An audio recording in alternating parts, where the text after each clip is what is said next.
Ang kami po ay makapag-aral ng iyong mga salita. Salamat po, Panginoon, sa pagkakataon, Panginoon, that via Zoom na gagawa po namin makapag-aral. And also through this technology, Panginoon, na-extend po yung aming pag-aaral doon sa mga kapatid namin, Lord God, or even doon sa ibang mga tao na interesado, Lord, na makarinig ng iyong salita at magkaroon pa, Panginoon, ng mas malalim na pananampalataya sa iyo. Panginoon, sa gabing ito, dalangin po namin ang iyong gabay patnubay sa lahat, Panginoon, sa mga makakapakinig, sa mga kasama ko po, Panginoon, na magpa-participate, Panginoon, sa Bible study na ito. Dalangin ko po, Panginoon, nawa na ang iyong mga salita, Panginoon, ay tunay nga, Lord God, na mag-minister po sa aming mga buhay. Ang iyong salita ay magkaroon po ng katotohanan, Panginoon, magkaroon po ng katuturan sa aming mga buhay at ang banal na Espiritu ang siyang aming tagapagturo, dakilang tagapagturo ang siyang magbibigay liwanag, mag-illuminate, Panginoon, ng iyong mga salita. Sa gabing ito, Panginoon, gamitin lang ako, Panginoon, bilang tagapag-facilitate, but kaya mo na ang banal na Espiritu na nasa bawat isa, Panginoon, ang siyang magbigay talaga ng linaw, Panginoon, pang maintindihan po namin ang iyong mga salita. Salamat po ng marami, O Diyos. Inaalay po namin ang gawain na ito, Panginoon, para po, Lord God, sa ikakalago, Panginoon, ng aming pananampalataya sa iyo at relationship sa iyo, Panginoon. Nawa, Panginoon, malugod ka po sa gabing ito, sa aming gagawin, at rebuke, Panginoon, lahat ng mga gawa, evil plans of the enemy. Lord God, yung internet connection maging maayos po, Panginoon, at ang bawat isa, Panginoon, ay tunay, Panginoon, na magkaroon ng maayos na connection upang hindi po, Lord God, mapuputol-putol yung aming gawain, yung aming pag-aaral sa gabing ito. Maraming maraming salamat, Panginoon. This we pray in your mighty name, our Lord and Savior, Jesus Christ. Amen and amen. Alright. Praise the Lord. First and foremost, magandang gabi po sa inyo, mga kapatid. Salamat po. Thank you. Oops. Sorry. Nangyari dito. Ayun. Nawala. Okay. Saglit lang po. Nagulo yung aking screen kasi. Yan. Okay na. Okay. So thank you for joining, being with us tonight, and even dun sa mga kasama po natin na maaaring nasa online right now. So, umpisahan na po natin ang ating Bible study. So, last week, ating napag-aralan, no, about dun sa a week before that, about sa glory ng Lord, ating napag-aralan. And then, last week about forgiveness and about um, yung kailan ba natin na na kailan ba natin nasasabi or marireach yung fullness natin bilang isang Kristiyano. So yan yung mga tinalakay natin. And ngayong gabi nga na ito, pag-uusapan natin about teka, ayaw gumana ng aking screen. Yan. About sa Hebrews chapter 12 verse 1 to 2, which is about running the race of faith. Yan po yung ating pag-uusapan. So, wag na natin patagalin, dumiretso na tayo doon. At anyway, kung meron po kayong question, you can ask questions. You can interrupt me. Wala pong problema. And ask the question. And kung doon naman sa online, you can message or comment yung inyong pong question and we'll be happy to answer it. Okay? So ito yung ating pag-aaralan. Makita natin sa Hebrews chapter 12 verse 1 to 2, which is running the race of faith, and which is this is also our team, no, for this 12-year anniversary ng GRK Church. Right? So let's go directly to, I don't know ano nangyayari, ayaw gumana. Ayun. Tanggalin ko lang itong control kasi natatakpan niya yung aking view. Hindi ko makita. Right. So, ito yung ating pag-aaralan. no? It's about Hebrews chapter 12 verse 1.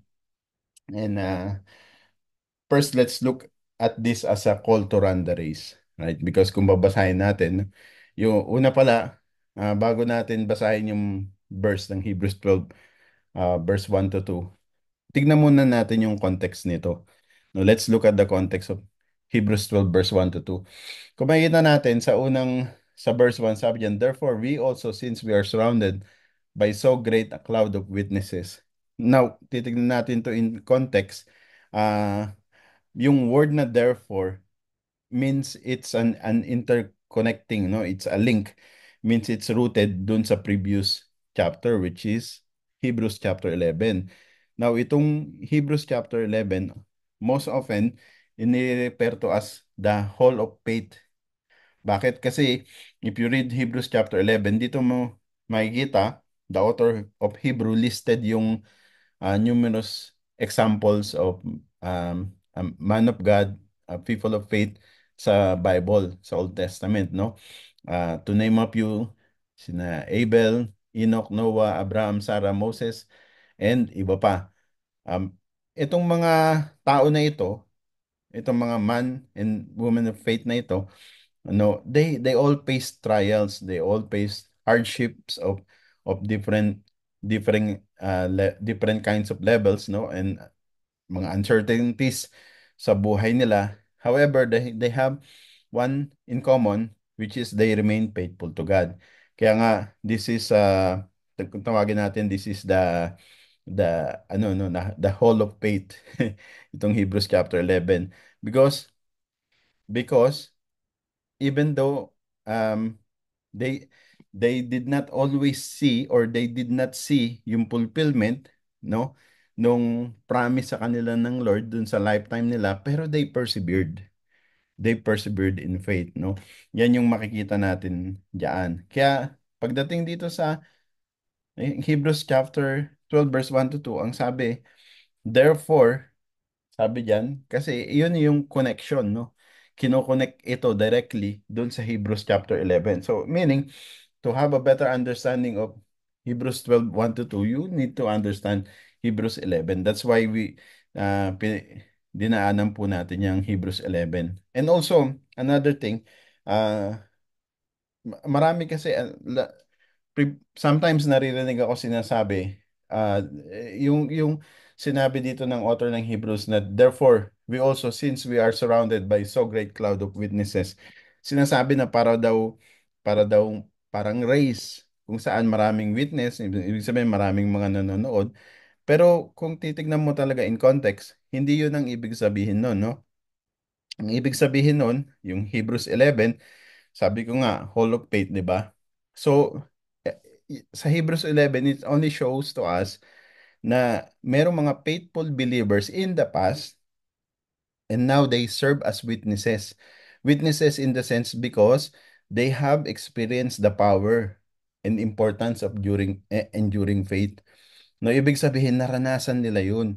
Kaya naging witness sila, no? Naranasan nila. So ibig sabihin para sa atin ngayon, kumbaga meron na yung naka-experience. For example, si Abraham, no, si Sarah, si Abel, si Gideon, na-experience na nila yun. Kaya naging witness sila. Ibig sabihin na-experience na nila. No, yun yung sinasabi diyan since we are surrounded by so great cloud of witnesses, it doesn't mean na yung mga na sila ay nanonood na wini-witness yung ginagawa nating pag-run ng race, no? But sila ay naging witness. Why? Because na-experience nila yun. Yun ang sinasabi ng salita ng Diyos. Itong mga ito, na-experience na nila to. So, ang sinasabi ng salita ng Diyos, no? Kaya kayo din, may experience nyo rin yan kasi sila yung nagpapatunay dyan. Yun yung sinasabi niya, no? So, they are not literal witnesses watching us from heaven. May narinig kasi ako na ganyan, no? Sinasabi. So, pagka ganon, ang gandang pakinggan na merong mga nanonood sa heaven, pero hindi yun ang kinukonvey ng message, no? Rather, ang sinasabi dito ng salita ng Diyos, they are witnesses in the sense that their lives bear testimony to the faithfulness of God and the power of enduring faith.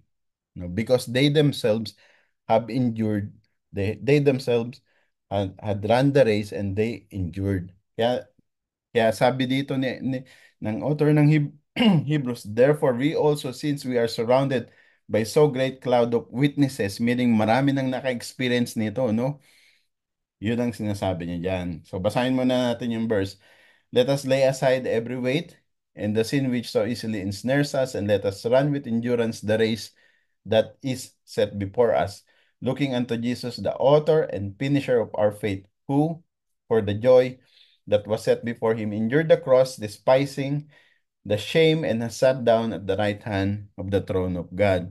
So, ang sinasabi po natin dito sa nabasa natin, ang sinasabi po diyan, no, na ang dinidescribe yung ating ah, Christian life, no, yung ating pamumuhay. Kung titignan mo po yung race, kaya in-underline ko yung race diyan, hindi ko na nailagay, pero yung Greek word na ng race diyan, ang meaning niya in Greek is agon, no? And yung agon na to, meaning nito is it is referring to a contest or a struggle, no? Somewhat of an athletic competition. So, ibig sabihin, this is emphasizing that us, tayo mga mananampalataya, in our spiritual life, no? Para rin tayong athlete. Alam natin ang athlete, anong ginagawa ng athlete. Ang athlete, hindi naman siya nagiging athlete ng basta-basta lang, no? Nagiging athlete siya because merong effort, nandun yung kanyang practice, nandun yung kanyang training. Number one, nandun yung discipline, at nandun yung perseverance. So diyan tayo kinukumpara. No? Kaya sinasabi dito, run the race with endurance. So, ang sinasabi na, para tayong athlete. No? Now, ang question, what does it mean to run the race? No? Kasi parati nating naririnig yan, run the race. But what does it really mean to run the race? No? So, basically, Um, running the race is, ayan lang yan, no? Nilagay ko dyan yung tatlo. Daily walk with God, growing in faith, and resisting temptation. Makita natin yan sa Philippians 3:14. Ano sabi sa Philippians 3:14? I press toward the goal for the prize of the upward call of God in Christ Jesus. Then, yung pursuit of holiness, becoming like Christ. Mababasa nyo yan sa 2 Peter chapter 1 verse 5 to 8. No, ang sabi, but also for this very reason, giving all diligence, add to your faith virtue, to virtue knowledge, to knowledge self-control, to self-control perseverance, to perseverance godliness, to godliness brotherly kindness, and to brotherly kindness love. For if these things are yours and abound, you will neither uh, be barren or unfruitful in the knowledge of our Lord Jesus Christ. And the journey of trusting God through trials until we reach eternity. So later on, pag-uusapan natin yan, yung endurance, no, makita natin sa James chapter 1 verse 12, blessed is the man who endures temptation. Sabi po diyan. Now, let's look at, because we see that in Hebrews 12 verse 1 to 2 refers to running the race. Now, kung ay ikaw ay mahilig sa sports, so yung alam mo na yung mga mananakbo, yung mga nag tumatakbo sa marathon or sa sprint, meron niyang goal. No, kaya nilagay natin dito yung goal. No, if you are running the race, then there is a goal of running the race. Makikita natin dito sa passage sa 1 Corinthians chapter 9 verse 24 to 25, ito yung pinaka-goal, no, to finish yung race, no. The goal of keeping the race and keeping our eyes on the Lord Jesus Christ, the author and finisher of our faith.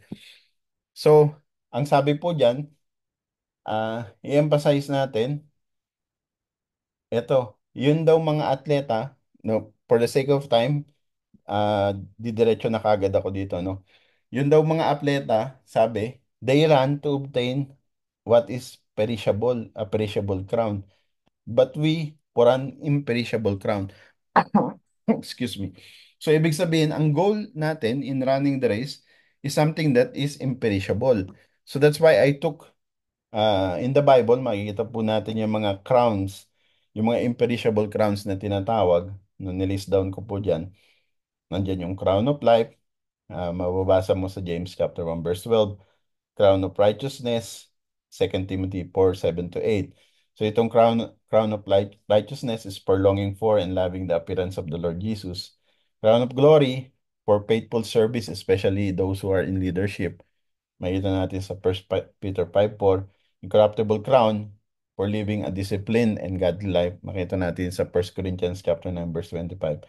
And crown of rejoicing for leading others to salvation. Makita natin sa uh, 1 Thessalonians chapter 2 verse 19. So ito yung mga imperishable crown na sinasabi sa 1 Corinthians 9:25. Ito yung goal natin, referring to eternal rewards, no? And salvation that believers receive. Yan yun.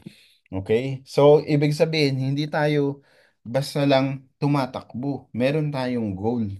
Hindi tayo basta lang nagra-run doon sa race, the race of faith, no, in the race of our Christian life. Hindi tayo basta-basta lang.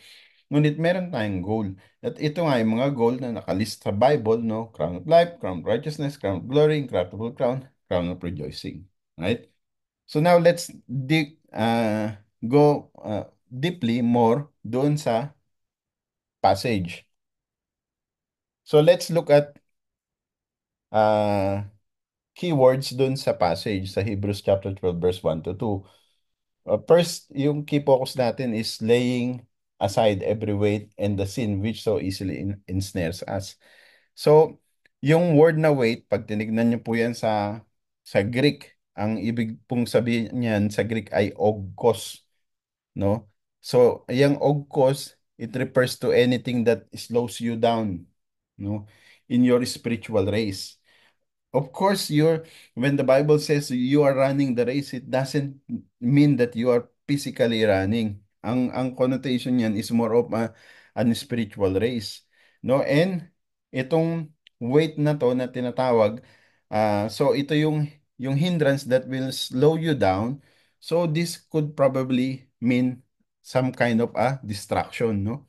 Distraction or hindrances sa iyo dun sa spiritual race mo. And then, the sin which so easily ensnares us, or in other translations, they use the word entangled, the sin which so easily entangled, no, ang Greek word niyan is harmatia. So this one refers to behaviors or attitude that entangles us. Yang nga sabi ko, no, sa ibang translation, entangle yung ginamit, no, to prevent yung ating progress, no? To prevent yung ating progress. So, yung weight na yan, yan yung mga hindrances. Ito namang sin, ito yung nagpiprevent sa atin para mag-progress. 'Di ba ang isang Kristiyano, pag ikaw nakagawa ka ng kasalanan at hindi mo hiningi ng tawad, hindi ba parang ambigat, 'di ba? So yan yung weigh down sa iyo, yung nagiging ah balakid kumbaga, no? Nagiging balakid sa iyong pagtakbo, sa iyong paglago bilang isang Kristiyano sa pananampalataya mo. Right? Now, let's go to uh, wait, saglit lang ha. Meron pala akong mga example. Okay. Meron akong example ng uh, mga nagiging balakid sa atin, no? For example, excessive focus natin sa material success. So, nagiging distraction din to sa Diyos. No, kapag doon tayo nakapokus, di ba? Yung nga sabi, focus our eyes on Jesus. Now, if we focus our eyes on material things or success, then mawawala na tayo. Makita natin yan sa Matthew chapter 6 verse 19 to 21. Do not lay up for yourselves treasures on earth. No, yun ang sabi diyan. Ano pa? Unhealthy relationships or yung mga influences na nakakahatak sa iyo pababa, no? Sabi sa 1 Corinthians chapter 15 verse 33, do not be deceived. Evil company corrupts good habits, no? So, yan yung mga maaring makahinder sa iyo. Kapag ka ikaw ay nakikisama or bumabarkada doon sa mga bad influence. So, ang tendency is makurap ka nito, no? Kaya kaya nga dapat kung po pwede, huwag tayong makisama doon sa mga bad influence. However, as a Christian, we need also to influence them, 'di ba? Siyempre, kung hindi natin sila shesheran, paano sila makakakilala sa Diyos, 'di ba? So, in that way, kung ang goal mo is to share to them, then that will become part of your race.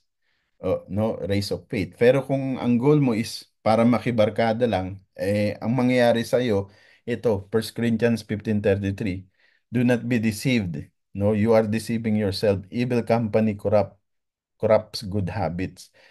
No, makikita mo later on ayaw mo na mag-church, ayaw mo na mag-aral, no? Yan yun. Then, ano pa? Internal fears or worries na nag slow down sa spiritual progress mo. Sometimes even yung pagiging mahiyain, nagiging ano din yan sa pag-progress mo. No? Sabi sa Matthew 14:30-31, but when he saw that the wind was boisterous, ito yung tagpo no about kay ah, uh, Peter. He was afraid and beginning to sink. He cried out saying, Lord, save me. So makita natin that in the beginning, napaka-confident niya. No? He was able to walk on water. Pero nung later on, nung nakita niya na yung mga distractions, yung mga worries in life, yun na, nag-sink na siya, lumubog na siya kasi nawala na yung focus niya sa Lord. No? Kaya yan yung importante. So dapat focus tayo sa Lord. Pagka merong mga internal fears, no, mga problems, mga issues, worries in life, so mawawala yung focus natin sa Lord, then unti-unti, babagsak tayo. Now, sabi diyan, let us run with endurance the race that is set before us. So, ito pong endurance na ito, kung titignan po natin to sa Greek, actually dalawa yan. Later on, pag-aaralan natin. Ang Greek equivalent nitong endurance ng Hebrews 12:1 is hypomone. No, it refers to steadfast perseverance, especially in difficulties. Ang ine-emphasize nito is yung long-term nature ng ating spiritual journey.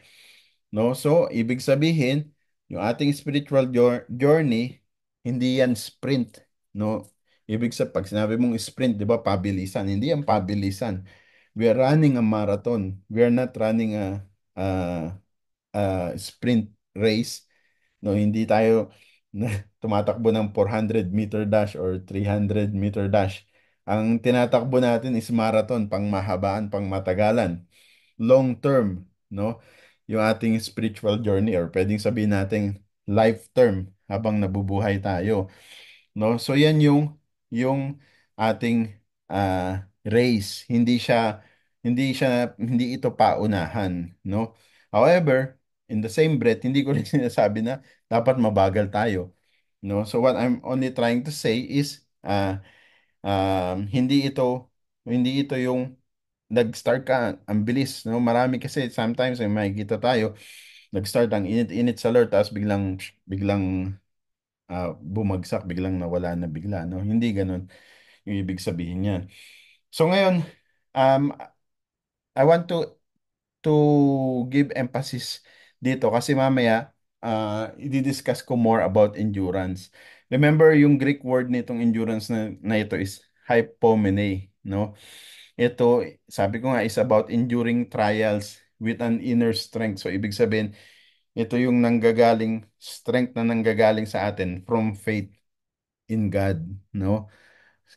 At ang nire-repair nito is like we are running a marathon, not a sprint, no? Kung saan ang focus natin, no, on the end is i-endure natin every step in the hope and in trust that God will guide us through, and then we will be able to makakamtan natin yung mga crowns na diniscuss natin kanina, no? Now, kung sa modern day natin, kung tatanungin niyo ako, anong anong analogy diyan? Para yang ano, kumbaga someone na merong nag-undergo ng long-term medical treatment.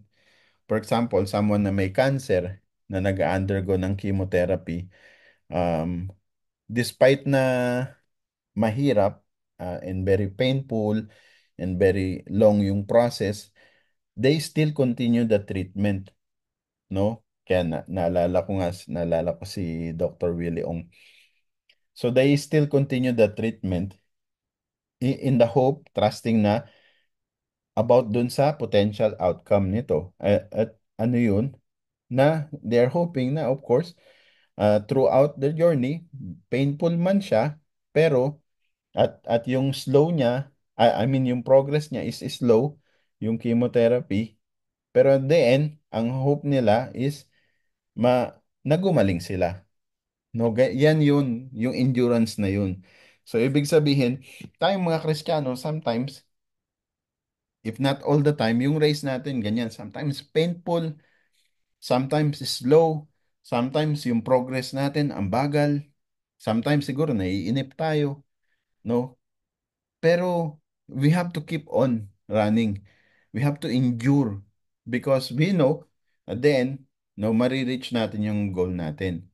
At ano yun? Yun yung imperishable crown, no? Yan po yun. Now, so what does it mean to run the race with endurance? Number one, continue in your faith despite trials. May mga kilala tayo nung dumating ang trial, no? Imbes na kumapit sila sa Diyos, nawala sila sa kanilang pananampalataya. Romans chapter 5 verse 3 to 5, kung mabasahin niyo yan, it is speak about tribulations produce in perseverance, character, and hope, no? So yan po yung dapat. We have to continue in faith. And then, relying on God's strength. Kung mababasa mo yung Isaiah 40 verse 31, I believe marami sa atin na favorite verse to. This encourages the believers to wait on the Lord for a renewed strength, no? And ano pa, refusing to give up. Napaka-importante, no? That we refuse to give up even though mahirap, but we don't give up. Galatians 6, chapter 6, verse 9 warns against growing weary of doing good. So, wag tayong manghinawa, wag tayong ano ba yung term na mapagod, no? Yan yun. Kaya ang challenge ko po sa inyo mga kapatid, no? I-build natin yung endurance natin, and how we're going to do that through regular prayer, right? And Bible reading. Basahin niyo po Psalms chapter 119 verse 105, di ba? Um, Fellowship, of course, with other believers for encouragement. Hebrews 10, no? 25, do not give up meeting. Then, viewing trials, kung kayo po ay dumaranas ng trial, viewing yung trials na yan as opportunity for growth. Mababasa nyo sa James chapter 1 verse 2 to 4. Ang sabi dun, di ba? Consider it pure joy, no? Pag dumaranas daw tayo ng pagsubok ng trial. No, let us see that trial as an opportunity for growth. Okay? Then, so interrupt niyo ako kung pag may question kayo, ha? Excuse me. Then, another key focus natin is looking unto Jesus, the author and finisher of our faith. So, nasa Hebrews chapter 12, verse 2 na tayo, no? So, yung word na author, ang Greek niyan is archegos, which means leader or pioneer. So this indicates that the Lord Jesus is the one who initiated our faith journey. So sabi natin, this is a race, no? Race of faith. So ang nag-initiate nito ay ang Panginoong Hesus, no? Ang nag-initiate niyan. So kumbaga, imagine niyo yung sa marathon, di ba? Pagka ready, set, go, di ba? Meron silang yung anong tawag doon, yung barrel, yung yun yung signal na mag-start na yung race. So kung nga parang ganun, no? inaano ko lang, tinatry ko lang i-equate, pero hindi naman talaga necessary ganun yun. Na ang Panginoon yung nag-indicate, nag-initiate ng ating journey. At siya rin ang magpipinish. He is the author and he is also the finisher. Yung finisher, ang Greek word niyan is uh, teleotes. Ang ibig sabihin niyan, the one who completes. So meaning, Jesus is the one who completes or the one who perfects our faith, and he is also the one who initiates. So he will he will bring our faith to perfection. The Lord Jesus is our example, no? Walang iba. Dito, kung makikita niyo po diyan sa Hebrews 12:1-2, ay sinasabi diyan, fixing our eyes on Jesus. Anong ibig sabihin niyan? When you say, fix your eyes on Jesus, means you look onto Jesus as an example for yourself, no?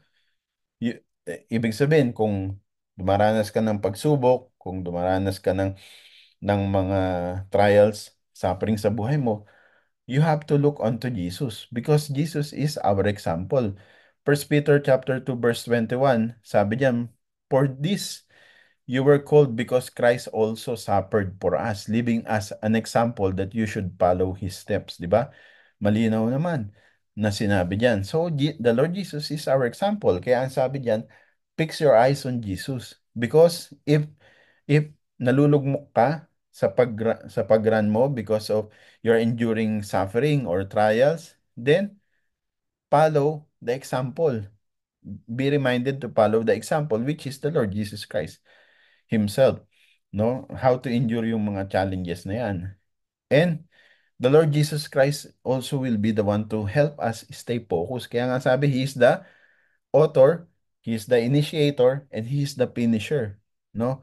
Sabi sa Matthew chapter 14 verse 30 to 31, Peter began to sink when he took his eyes off Jesus during the storm. But when he saw that the wind was boisterous or malakas na yung wind, no? So Peter was focused on the Lord Jesus. But nung tinanggal niya yung focus niya sa Panginoong Jesus, ano nangyari? He became afraid and he began to sink. Right? And then he cried out. But still the Lord saved him. So, focus our eyes on the Lord Jesus only. No? And the Lord Jesus also is the one who provides us strength to finish the race because he initiates, he will also help us finish. He is the author and finisher of our faith.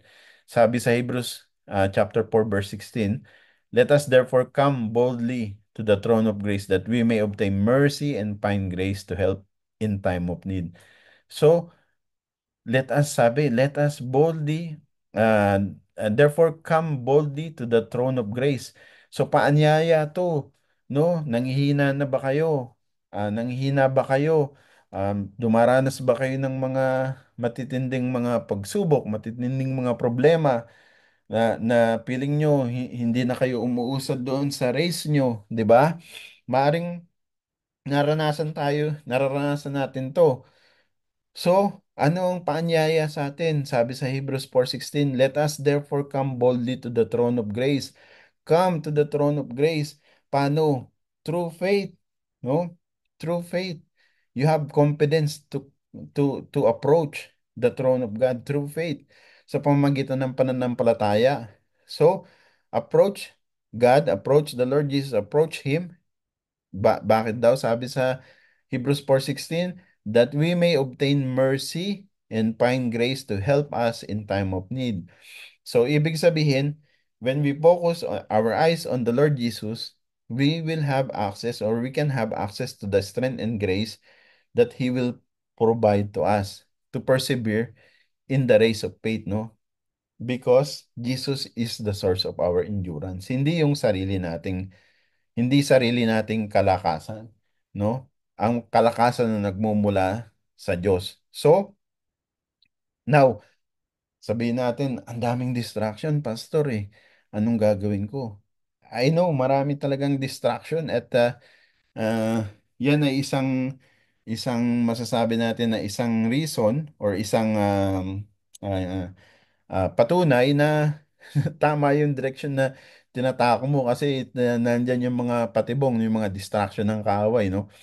Kaya dapat you have to set aside ano mga dapat mong gawin. Set aside daily time for prayer and reflection. Nagagawa niyo ba yun? Daily, nagpe-pray kayo. Daily, nagre-reflect kayo. Siguro, maaring yung prayer na gagawa nyo daily. Siguro, pagising nyo, sa umaga, nagpe-pray kayo. Pagtulog, bago kayo matulog sa gabi, nagpe-pray kayo. Pero, nagagawa nyo bang mag-reflect? No. Sabi sa Psalms chapter 46 verse 10, "Be still and know that I am God." No? Nagagawa ba natin yun? Pagka tayo ay dumaranas na ng mga pagsubok or nandyan na yung nagwo-worry na tayo instead na be still because we know that our God is there, no? Meditating doon sa mga ginawa ng ating Diyos para sa atin. Kaya sa 1 Thessalonians 5:18 na sabi ng Panginoong Hesus, "In everything give thanks, for this is the will of God in Christ Jesus for you." No, in everything meaning in good or in bad. So we have to give thanks and we have to seeking yung yung accountability natin through Christian fellowship. Importante yun. Diba? Alam niyo yung sinasabi na ano na madalas kong marinig yan dati, no man is an island. So, hindi tayo dapat bilang Kristiyano, hindi tayo dapat na mamuhay na nag-iisa. Andiyan yung mga kapatiran natin na nagpapalakasan tayo. Sabi, kung babasahin niyo, ang ganda nung Ecclesiastes chapter 4, verse 9 to 12. Basahin niyo na lang, hindi ko na babasahin lahat. Ang sabi diyan, yung una, two are better than one. No? So, basahin yan, ang ganda yan. So, ibig sabihin, hindi dapat tayo nag-iisa. We have to seek accountability through Christian fellowship. Kaya maganda yun na eto, nandyan tayo sa church, member tayo ng church, nagpapalakasan tayo. No? Yan yung importansya niyan. No? Then, the Lord Jesus endured the cross. Makita natin sa Hebrews chapter 12 verse 2, no? Ah, itong cross is a symbol of extreme suffering para sa ating Panginoong Jesus, and not only that, even humiliation. Because itong cross kasi, sabi, curse are those who is hung by the cross. Sign yan ng ano ng pinaka um, brutal or pinaka ano ba yung term? Nakalimutan ko yung term.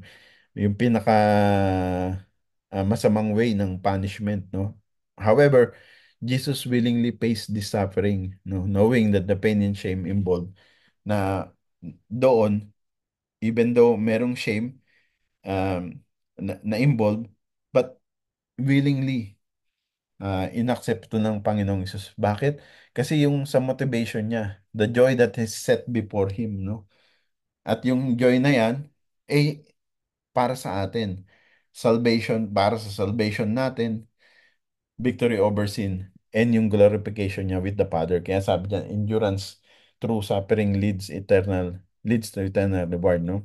And we know that na siya ay nakaluklok na sa right throne of God, no? Okay? So, now, let us also talk about this endurance and forgiveness. So bakit ko sinama ito? Because sa Galatians chapter 5 verse 7, ito yung question naman to ni Pastora Joan. No? So far, nadaanan na natin yung question dun sa mga previous slides. Ah, so ano ba yung race na tinatakbo natin? Is it sprint or is it a marathon? So it's not sprint but it is a marathon. It's a lifetime marathon habang tayo nabubuhay. It's a race of faith. No, now eto ka ngayon, you are running the race, no? You're running the race, a good race of faith. And then someone cut in on you. Or someone, sabi diyan sa Galatians 5:7, you run well, who hindered you from obeying the truth. Sa New King James Version kasi ito, kaya iba yung ano niya. Sa ibang translation, who cut in on you. Dito, you run well, so tumatakbo ka ng maayos. You were running the race, no, in such a good manner, in such a good passion. Siguro you're doing you are exercising your faith, no, in the right way, kumbaga, then someone hindered you from obeying the truth. Kailan nangyayari yan? Nangyayari yan sometimes, yun nga, sabi ni Pastor Joan, pagka ang nakasakit sa'yo or nakagawa ng hindi maganda or nakasakit sa'yo is yung mga kapatiran mo, kasamaan mo sa church, and even mga mahal mo sa buhay, no? Kasi nandiyan yan, nagiging obstacles yan, no? Betrayal, yung relational conflict. At times, this hinder our spiritual race. However, hindi tayo dapat hindi dapat natin hayaan yun, no? Hindi dapat tayo manatili doon, right? So, kaya nilagay ko diyan, forgiveness releases burdens that weigh us down. Kasi yun yung kapag hindi ka nagpatawad, kaya sabi ko 'di ba connected pa rin dun sa last week sa topic natin last week. Kasi pag di ka nagpatawad, yan na yun, no? Magkakaroon ng hindrance. Yan yung weight na sinasabi doon, no? And ang tanong ngayon, how can we forgive others while running the race of faith, no? Kagaya ng um, dinaanan natin kanina, ang Panginoong Hesus ang ating example. Remembering that Christ forgave us first, no? Ang Panginoong Hesus pinatawad tayo even though tayo makasalanan. So, dapat ganun din gawin natin. Colossians 3:13 sabi, bearing with one another and forgiving one another. If anyone has complained against another, even as Christ forgave you, you also must do. Kaya napaka-importante yung pagpapatawad. Forgiveness release the burden of resentment. Kasi Amen. Amen. pag hindi ka nakapagpatawad, nandun yung resentment. Ano ba sa Tagalog yung resentment? Yung kumbaga, pag yung isang tao hindi mo napatawad, pag nakita mo para bang kumukulo yung dugo mo, di ba? Sometimes yun, nanginginig, nanginginig yung mga kalamnan mo, kumbaga. Kaya kailangan talagang magpatawad. Ang benefit niyan is sa'yo, no? Sa'yo ang benefit niyan. Sabi sa Matthew 6:14 to 15, for if you forgive men their trespass, your heavenly Father will also forgive you. So, nabasa na natin sa pag-aaral natin yan last week, di ba? Kailangan talaga yung magpatawad. Pagpapatawad is not a requirement for salvation. It's a result of salvation, yung pagpapatawad, no? Then, relying on God's grace to forgive. Of course, pagka nagpatawad ka, sometimes kasi nagiging mahirap para sa ating magpatawad. Alam niyo kung bakit? Kasi ang thinking natin ng pagpapatawad is ang pagpapatawad nanggagaling sa atin. Pero remember sa Hebrews 12:2, di ba? Ang sabi, the Lord Jesus is the author and finisher of our faith. So, He's the initiator. So, kung titingnan mo ng maigi, nagiging mahirap when we rely on ourselves. But when we rely on God, nagiging madali because God is the one doing it for us through His guidance, through His power, through the Holy Spirit. No, so if you rely on God's grace forgiveness, sabi sa Ephesians 4:13, sabi, be kind to one another, tender-hearted, forgiven one another, even as God in Christ forgave you. So yung pagpapatawad natin, dapat hindi sa atin, kundi uhugot pa rin tayo sa Panginoon pa rin, no? Sa ating Panginoong Kristo pa rin. Now, Pastor, ang hirap nung ano kasi kasamahan ko sa church yun, yung nakasamaan ko ng loob eh. Or kaya ang hirap kasi kamag-anak ko yung nakasamaan ko ng loob eh. Mahirap talaga no sa atin. Pero kaya nga kinakailangan we need to rely on God. So anong gagawin natin pag dumating sa mga ganung punto? Well, one, masasabi ko sa inyo, pray for that person who hurt you, no? Yung kung nasaktan man kayo nito, ipagdasal niyo siya. Sabi sa Matthew chapter 5 verse 44, but I say to you, love your enemies, di ba? Love your enemy. Bless those who curse you.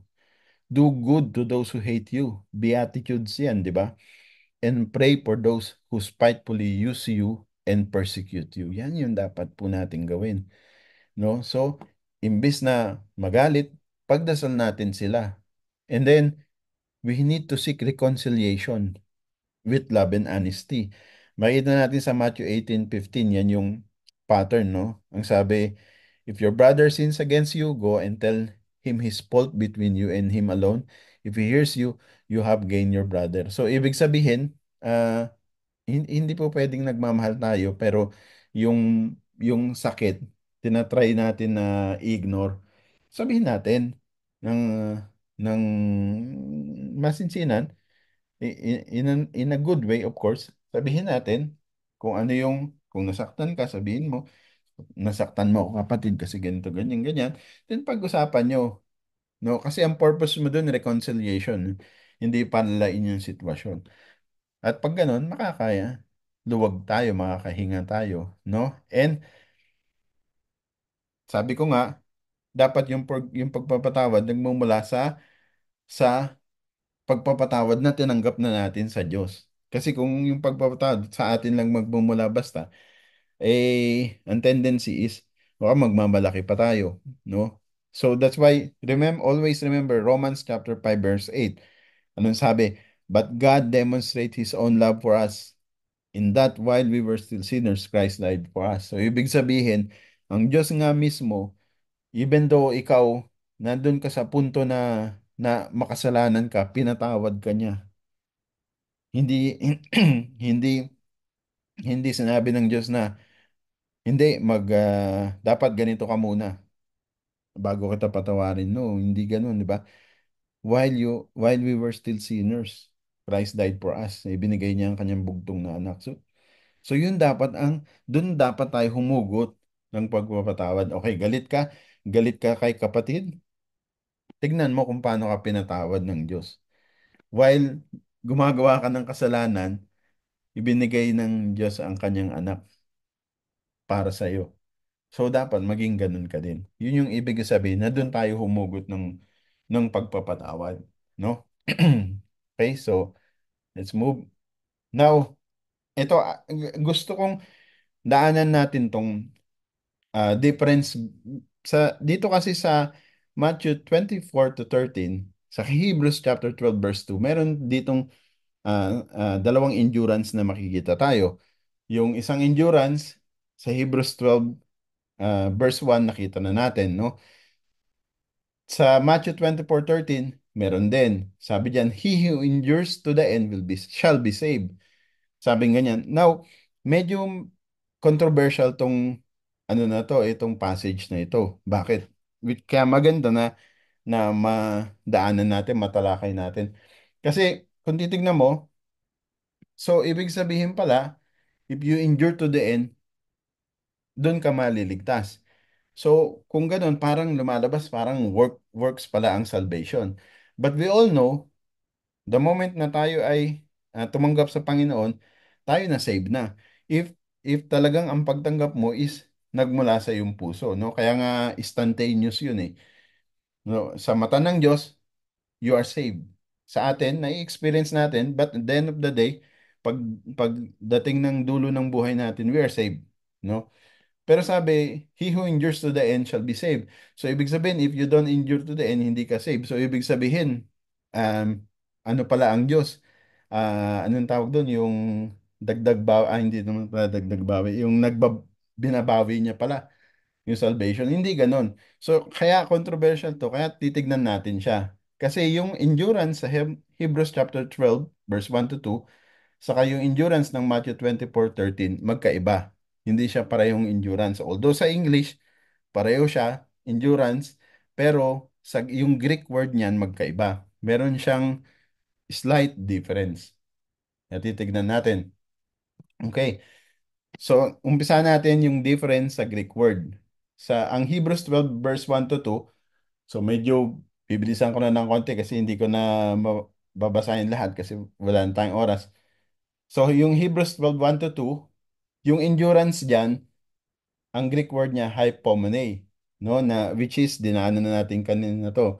It refers to the ability to remain faithful and persistent in the face of challenges or hardships. In the context of Hebrews 12, it's like running a long race, marathon nga sabi natin, where you need persistence to keep going. So yan yung endurance na yan. Kailangan mo yung steadfastness, yung patience na yan, perseverance na yan to keep going. So, tignan nyo yung Greek word ng Hebrews 12, hypomene. Yung endurance na ginamit sa Matthew 12 verse 13, Matthew 24 verse 13 is hypomeno, no? So, yun yung doon sila nagkatalo sa saka sa o. Yung sa Hebrews Matthew 24:13 hypomeno. So, ano tong hypomeno? Still to endure, to remain, to stand firm. Often used in the context of facing trials or persecution, is about maintaining faithfulness through very tough times. Yan yung ginamit dun sa Matthew 24 verse 13. It's about enduring the hardships of the great tribulation and remaining faithful despite persecution. So ito yung unang difference, no? So ibig sabihin, yung Hebrews, yung endurance na tinutukoy sa Hebrews 12, saka endurance na tinutukoy sa Matthew 24 verse 13 magkaiba. Right? Although, pareho silang endurance pero magkaiba. Now, tignan natin sa ibang angle. Tignan naman natin sa context ng audience, no? Yung Matthew 24 verse 13, the Lord Jesus is addressing yung mga believers during the Great Tribulation. No, so kasi yung sa Matthew 24:13, Matthew 24 I mean, ang tinutukoy na ang pinatutungkulan ng Panginoong Hesus dito is about tribulation. So this is a future time of intense persecution under the Antichrist. The audience here is those who will endure through specific extreme end time events. The focus is on survival. So yung endurance na yan, nakakabit sa survival. Bakit? Kasi nandyan yung pupugutan sila ng ulo. 'Di ba? Iaano sila na i-renounce mo ang faith mo. So you have to endure, hindi yung spiritual endurance lang kundi pati physical endurance, no? However, sa Hebrews 12:2, 1 to 2, the writer of Hebrews is addressing all Christian. Para sa lahat ng Christian, people of faith who are currently running the race of life, the letter applies to believers who need endurance through the normal, ongoing trials of their faith journey. The focus is on the daily personal growth in faith over the course of lifetime, not just a specific event. So that's two. Next, anong type ng endurance yun? So makikita natin, actually na-discuss ko na rin ata ito kanina, Matthew 24:13, ang tinutukoy dyan yung physical and also at the same time spiritual perseverance through intense persecution during the end times. No? It is enduring extreme external pressure from the world and the Antichrist forces. However, sa Hebrews 12 verse 1 to 2, hindi walang kasamang physical, spiritual endurance yung tinutukoy doon, no? It's more about resisting internal struggles like sin and remaining faithful over time. Kaya, kung makikita, okay, nandito rin naman yun. Wag na ko nang sabihin, daanan na lang natin. Yan. Motivation, ano yung motivation sa endurance? Sa Matthew 12:24 verse 13, ang motivation to endurance is survival, to survive yung great tribulation. Kaya if you endure to the end, then you will be saved. It is tied to the eschatological salvation, being saved from destruction during the end times and entering the kingdom when Jesus comes again. Then Hebrews 12:2, the motivation here is to keep running the race by looking unto Jesus. No? So ang a- a- ang sabi dun sa Hebrews 12:1-2, looking unto Jesus, the author and finisher of our faith. The example of Jesus enduring the cross gives believers the strength to endure their own struggles. It is motivated by spiritual growth, maturity, and completing the race of faith. Then, end goal. Ang end goal ng endurance, no, nabasa na natin kanina, Hebrews 12:2, yung ah, um, anong tawag dito? Yung ginamit dun, yung nakalimutan ko yung ginamit kong term. Mamaya balikan natin. So the goal of endurance is to finish the race of faith. becoming more like Christ and receiving the eternal reward. Sa Matthew 24:13, the goal of endurance here is survival through the tribulation and ultimately being saved at the end when Jesus returns. Then, sa example, sa Matthew 24:13, sa passage na ito, Jesus is not explicitly given as the example of endurance. Ibig sabihin, hindi ang Panginoong Hesus ang example ng endurance, kundi ang sinasabi niya, i-endure nyo yung mga may experience nyo na tribulation. No, yun yung example niya. Sa Hebrews 12:2, ang example ng endurance is ang Panginoong Hesus mismo. Sinasabi, i-endure natin yung hardship gaya ng in-endure ng Panginoong Hesus. No? Then, the nature of trial. So, ito na yung last, I believe. Yeah, the nature of trial. So, sa Matthew 24:13, the trial is outward, visible, and extreme. Yun nga, persecution, martyrdom, suffering during tribulation. Ngunit sa Hebrews 12 verse 1 to 2, the trial can be internal and personal. Overcoming sin, growing in faith, and staying committed in the face of daily challenges. Yan na yung huli. And then conclusion. Hebrews 12:1 to 2 calls us to run the race of faith with endurance, laying aside every weight and sin that hinders us, just as runner sheds unnecessary burdens. Believers are urged to remove anything that impedes their spiritual progress. We must keep our eyes fixed on Jesus, the author and finisher of our faith, who endured the cross for the joy set before him, providing the perfect example of perseverance. Throughout our Christian journey, we will face challenges, but by following Jesus' example and remembering the great cloud of witnesses, no? So, yung great cloud of witnesses na yun, they're not they're not spectators, they're not looking at us. They're a great cloud of witnesses, meaning marami nang naka-experience nito. Kumbaga sinasabi ng author, kumbaga parang ganito yan, parang bibili ako ng ano ba? For example, bibili ako ng sasakyan, no? Nag-iisip ako ano bang sasakyan yung bibiling ko. For example, kagaya ngayon, ang sasakyan ko Mazda. So marami nang gumamit ng Mazda.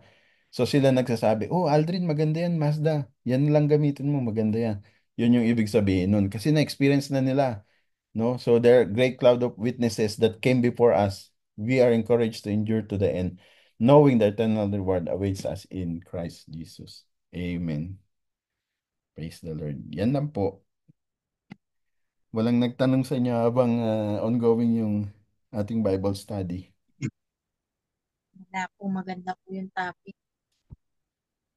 So pasensya na, medyo minadali ko para umabot tayo dun sa oras para magkaroon pa tayo ng question and answer.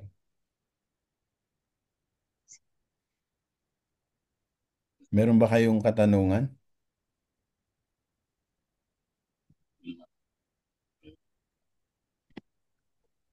Meron na.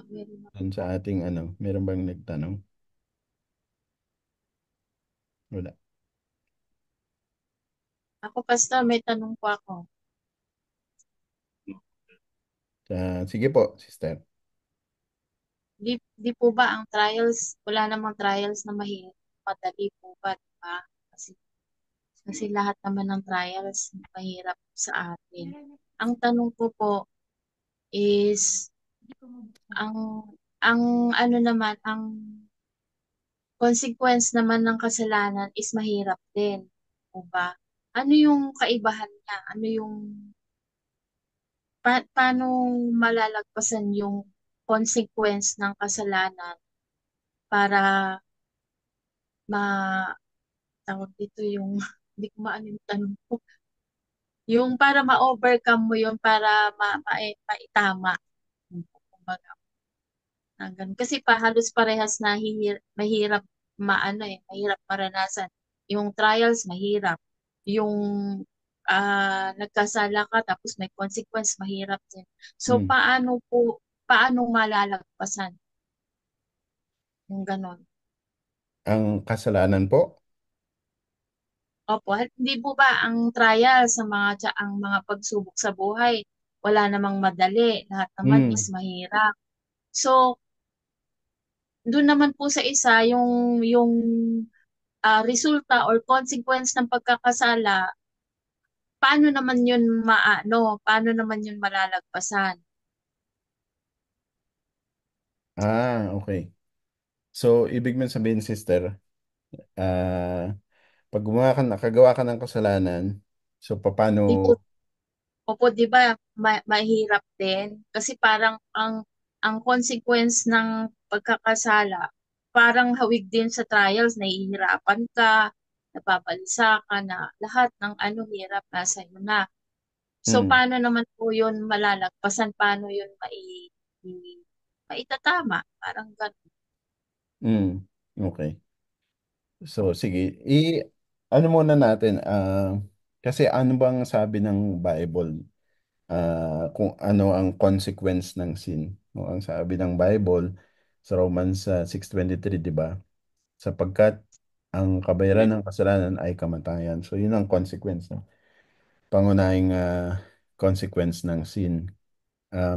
Pero actually, kung titignan mo, may kasunod pa yun. Ang sabi ng Panginoong Hesus, ang kabayaran ay kasalanan, ngunit ang kaloob na walang bayad ng Diyos ay buhay na walang hanggan kay Kristo Jesus. So, ibig sabihin, so yun sa tanong mo, paano malalagpasan yung consequence? In that sense, ang consequence ng kasalanan is kamatayan.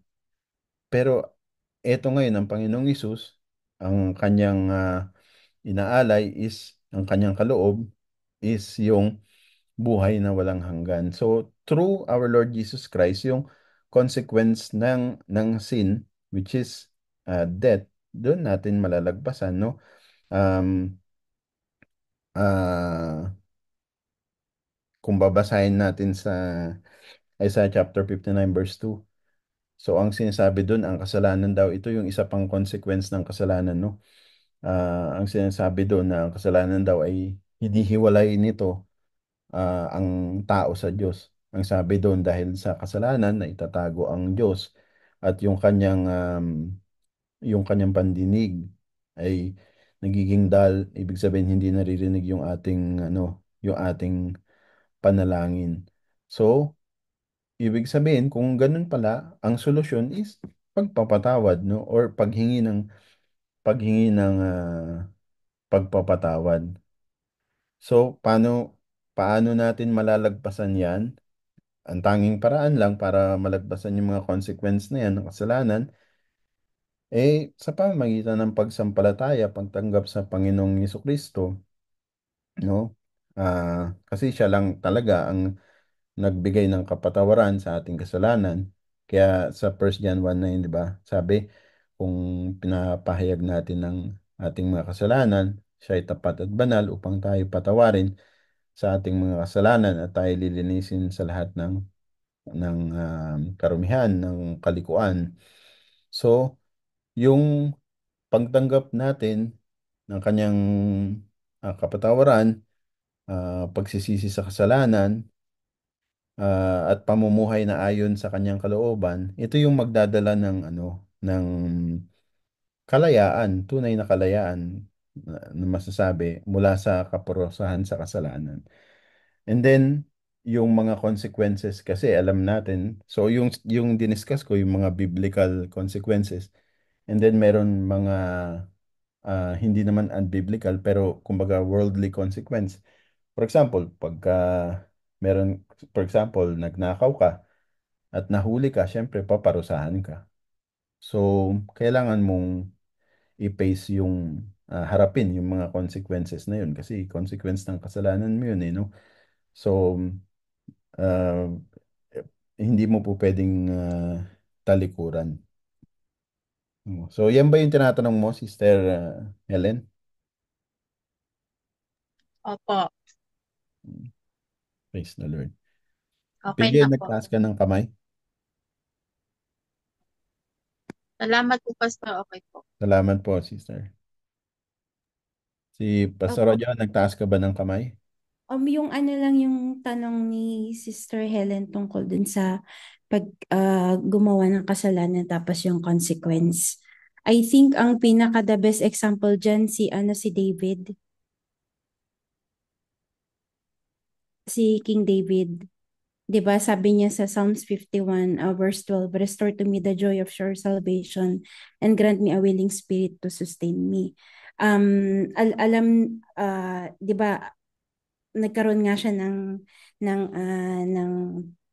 nag-commit siya ng sin kasama si Bathsheba, and we know that God restored the joy sa puso ni David. Pero yung consequence nung kanyang kasalanan, lifelong niyang pinag-anuhan yun, di naman pinagdusahan, pero like, na-experience niya yung consequence ng kanyang kasalanan, kasi nga sabi sa salita ng Diyos, a man reaps what he sows. Kung kung ano yung itinanim natin, yun yung aanihin. So kung flesh ang itinanim, talaga dun din tayo magbabayad sa flesh. Kung if we sow in the spirit, to please the spirit will we will reap eternal life through the Holy Spirit then. So yun, that's yan yung masakit na katotohanan, na kapag gumawa tayo ng kasalanan, God can forgive us. Yes, God will forgive us. Pero yung consequence ng kasalanan natin, we have to, may I borrow the word endure? We have to endure yung magiging Mm. effect ng kasalanan natin, yung consequence ng kasalanan natin kay David. Ang grabe yung nangyari sa family niya dahil sa as a consequence nung kanyang kasalanan. I think, if I'm not wrong, parang 25 years ng remaining life niya na experience niya yon. Pinakamasakit yung nangyari sa anak niyang babae, tapos nangyari kay Absalom na nagrebel against sa kanya. So but still God forgave him. Yeah, we can be sure of that. God forgave him kasi naging repentant naman siya. Pero yung consequence ng sin niya, nangyari. Kaya nga yung nangyari kay David, it should be serve as an example for us din, na talagang nandun yung holy fear, nandun yung takot talaga natin, yung reverence natin, na kapag when we defy God, when we defy His word, talagang may kalalagyan talaga tayo. But then again, at the other side of the coin, kumbaga, nandun yung assurance na when we turn our hearts back to Him, nandun yung mercy niya. Basta yun nga, dapat nasa talagang taus-puso yung paghingi natin ng repentance. Mm. Yun po. Amen po. Salamat po, Pastor Joanne. Apo, Right. nalinaw Praise po. the Lord. Mm. Sa Old Testament merong tinatawag diyan na restitution. Kung narinig niyo na yung term na yan. Yung restitution, yun yung about sa pagbabayad ng anumang napinsala, or kung hindi man napinsala, sa mga pagkakamali sa nagawa laban sa ibang tao. No, sa Old Testament makikita niyo yan sa Exodus 22, yung batas na pinag-uutos about sa restitution. And then pagpunta naman natin sa New Testament, makita nyo kung kilala nyo si Zacchaeus, no? Nung pinatawad siya ng Panginoon, nag-offer siya ng restitution, no? So parang sabi niya, kasi nagnanakaw siya eh. Nagnanakaw siya sa kaban. Sabi niya, ibabalik niya fourfold, 4 times, kung sino man yung ninakawan niya. So, yun yung tinatawag na restitution. So, I'm not saying na ganun yung kailangan natin gawin. What I'm only trying to say is, pag tayo nakagawa ng kasalanan, nandyan talaga yung consequence, and nandyan yung restitution. Yun nga, maaring for sure ang pagpapatawad ng Diyos nandiyan dyan. Kaya lang, yun nga yung consequence, kailangan pa rin nating harapin. Pero ang kagandahan lang, kapag ka tayo humingi ng tawad sa Lord at pinatawad tayo, at sa mga nagawa natin ng kasalanan, humingi tayo ng tawad, pinatawad tayo, nandoon yung magiging magaan. Magiging magaan yung consequence. And I'm sure na hindi tayo pababayaan ng Lord. Amen po. Salamat po. Praise the So Lord. nga pang ating kwan, maiwan. Ano po yun, Brother Manny?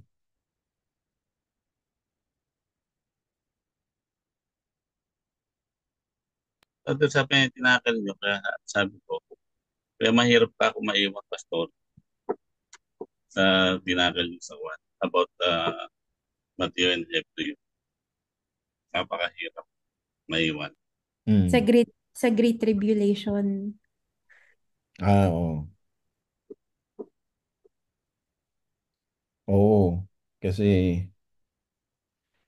once nag nung nagba-Bible study noon, may may nagtanong sa akin yan na during the Great Tribulation, meron pa bang maliligtas? Meron pa, oo. Mababasa nyo sa Revelation, hindi, Revelations 20 ata, hindi ako nagkakamali. Sabi doon, Revelations 20 or Revelation 7 or 17, sabi ng elder, sino yung mga nakaputing robe na yan? Ang sabi ng, ang sabi sa kanya, yan yung mga, ano, yung mga namatay during Great Tribulation, yung mga nanampalataya, yung mga nag-endure to the end. No, ibig sabihin yung mga talagang pinahirapan sila, pinatay, pinugutan ng ulo. No, sila yun. So, ibig sabihin, excuse me, meron pa rin mga magiging manampalataya. Mayroong question ata. Ayun, Revelation 7:14.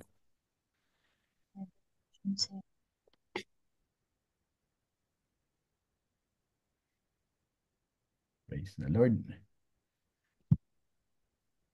Meron pa kayong katanungan? Sa amin po, wala na po, Pastor. Maraming salamat. Praise the Lord. Doon sa ating ano, tingnan natin kung merong nagbigay ng katanungan. Wala naman nagbigay ng katanungan. Pastor John, ano yung sinasabi mo na merong nag-message, nagtanong? Nag-appear po kasi Pastor Alvin sa ano sa notification ng JRK na may message. Pero Nasaan? hindi ko na nakita. Wala akong nakita eh. Nag-ano lang, yung banner na notification.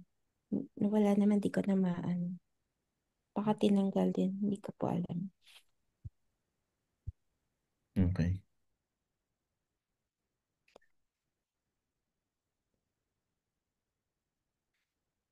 Ayan, so let us run the race. No? Let us run the race of our faith with endurance. Because hindi naman madali, hindi hayahayang buhay. Na eh, sometimes feeling natin walang nangyayari, pero ang totoo meron. May nangyayari. Feeling feeling lang natin wala, no? Pero meron. Kaya huwag tayong bibitaw, huwag tayong bibitiw. Continue lang tayo. Sometimes ah, masama yung nakakaramdam tayo ng hindi maganda um, for whatever reason. Huwag nating isipin na huwag nating isipin na kumbaga na hindi tayo na pinabayaan tayo ng Lord na wala na ang Lord, hindi na tayo um, wala na yung favor niya kumbaga sa atin, no? Remember, sabi, He is the author and finisher of our faith. So He initiates and He will finish. He will see us through, ibig sabihin. So, kaya hold on. Let us hold on and run the race of faith. Amen. Amen po. Praise the Lord. Amen, pastor. Amen.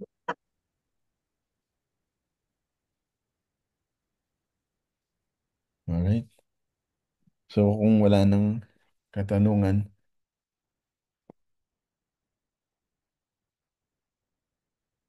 next week, meron ba kayong particular question in particular na gusto nyong daanan natin?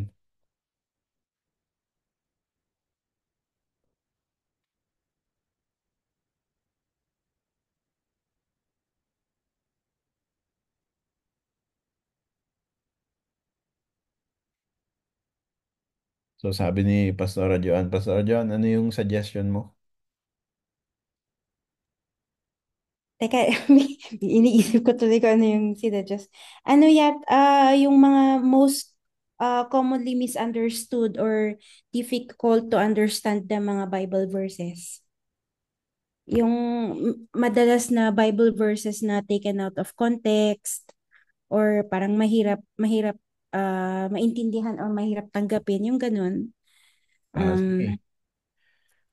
ang suggestion ko, parang magtanong tayo sa mga kapatid kung ano yung mga Bible verses na nahirapan silang intindihin or kung meron silang na-encounter na na tawag dito, parang iba yung pagkakaintindi nila or iba yung pagkaka-explain. Tapos yun yung pag-aralan natin. Example lang, Mm. 1 Corinthians 2:9. No eye has seen, no ear has heard, no mind can know what God had in store. Ano Um, yun ulit? yun. 1 Corinthians 2:9. Mm. Example lang. I'm sure madami rin ma-encounter na ano. Ano yung Oh, tanong sa 1 Corinthians 2:9? ka. 1 Corinthians 2:9. Tingnan ko lang kung tama yung ano ko ha. 1 Corinthians 2:9. Ayan, what no eye has seen, what no ear has heard, and what no human mind has conceived, the things God has prepared for those who love Him. Mm. So, i-explore pa natin deeper kasi narinig ko, I heard two sides.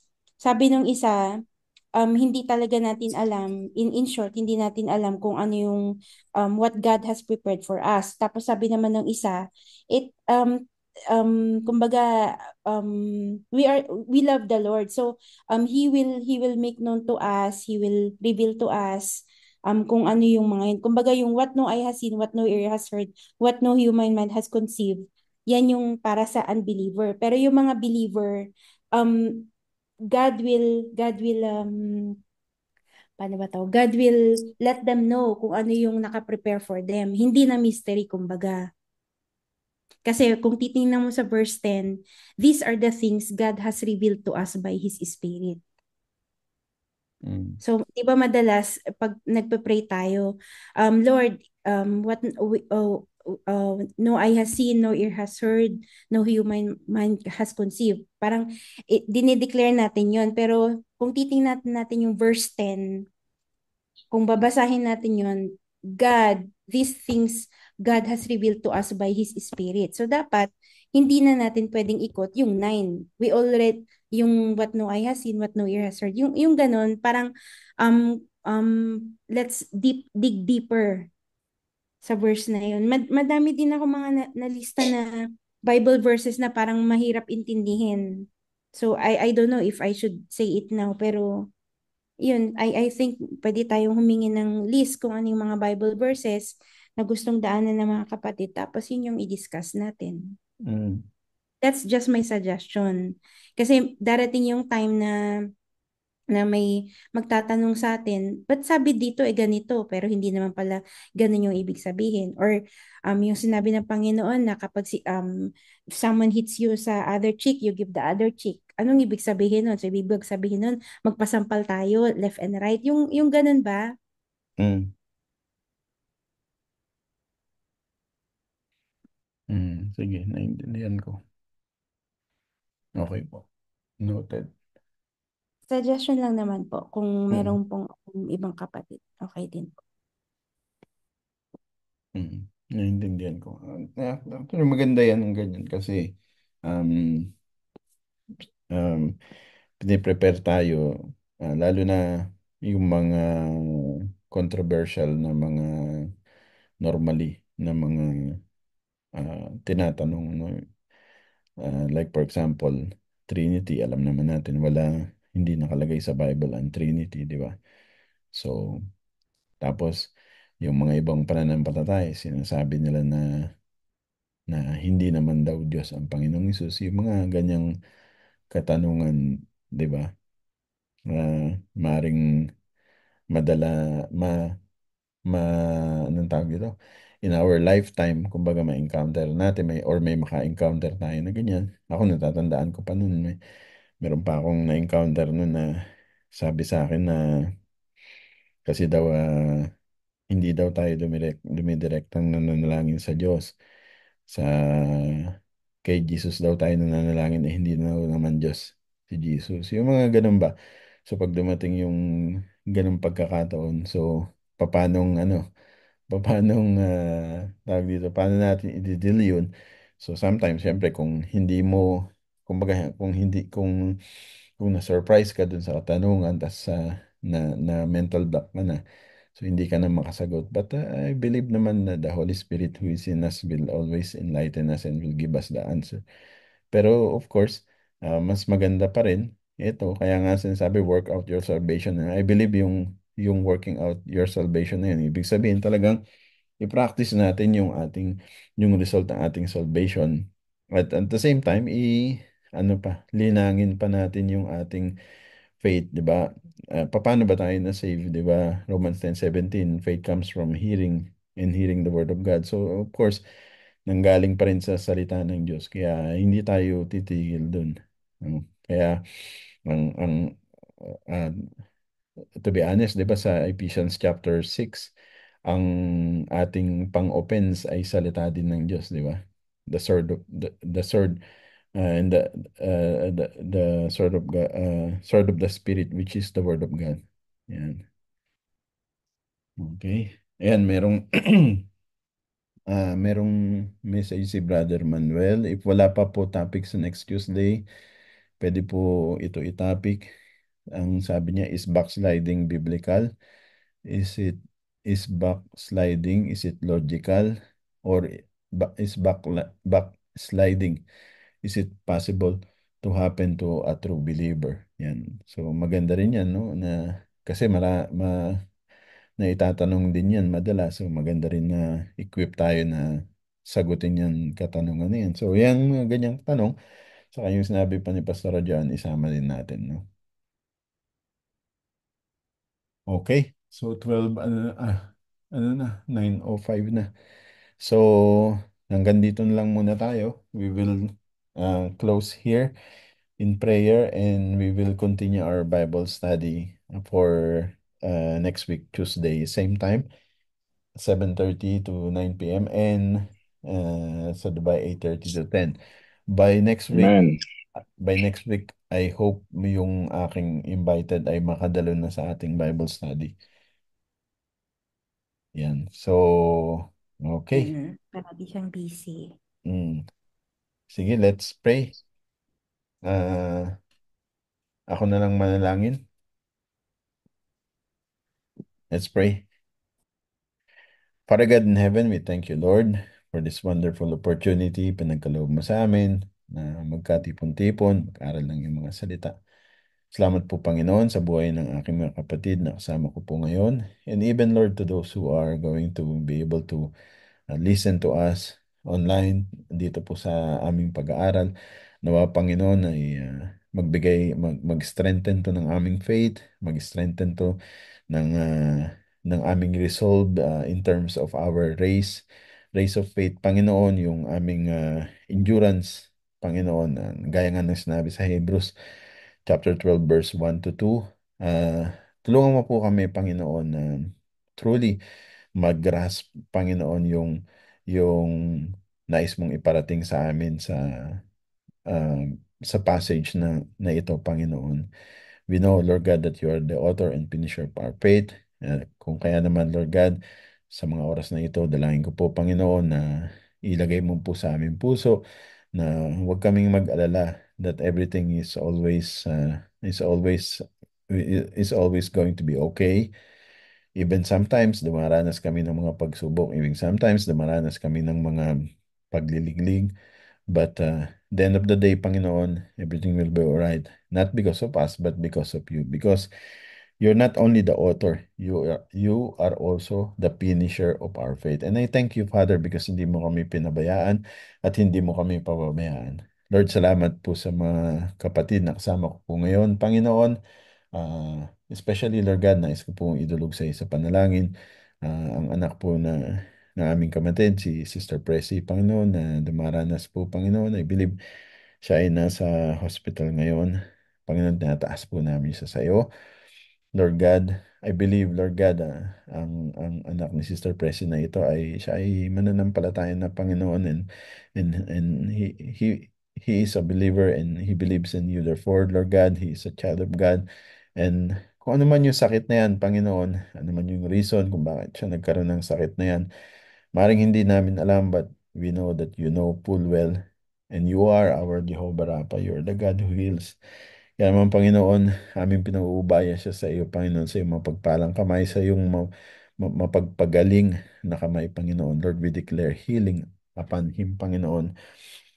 Hayaan mo po na maranasan niya, Panginoon, ang full healing, Panginoon. Kung ano man yung sakit niya na yan, Panginoon, hindi namin alam, ngunit alam mo, Panginoon. Pagalingin mo po siya, O Diyos, at hayaan mo po, Panginoon, that through this healing, makita po niya, maranasan po niya, Lord, yung goodness mo, Panginoon, at ito ay tunay na mai-attribute sa kanyang pananampalataya at testimony of faith, Panginoon, na pinagaling mo siya, Panginoon, dahil not because of us or not because of anyone else, but because it is your will, Panginoon, to heal your children, Panginoon, to heal your beloved children, Panginoon. At of course, kami yun, Panginoon, at kasama siya, Panginoon, anak ni Sister Presi. If I'm not mistaken, ang pangalan po niya ay Clyde.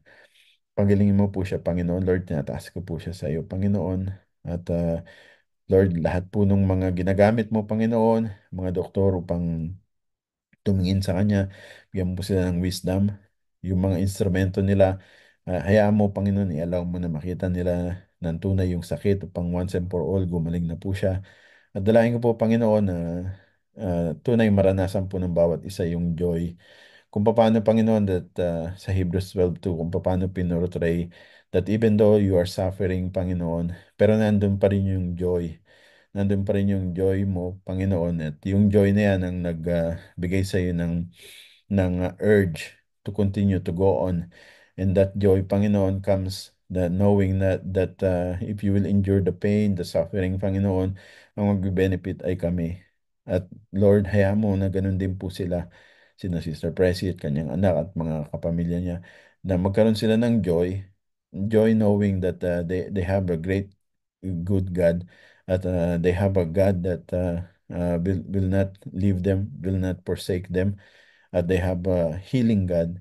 They have a miracle healing God that will heal his son. So even though na may sakit ang kanyang anak, but they will have joy in their hearts, Panginoon, because they know, Panginoon, that uh, the time will come na marireceive niya ang kagalingan ng healing.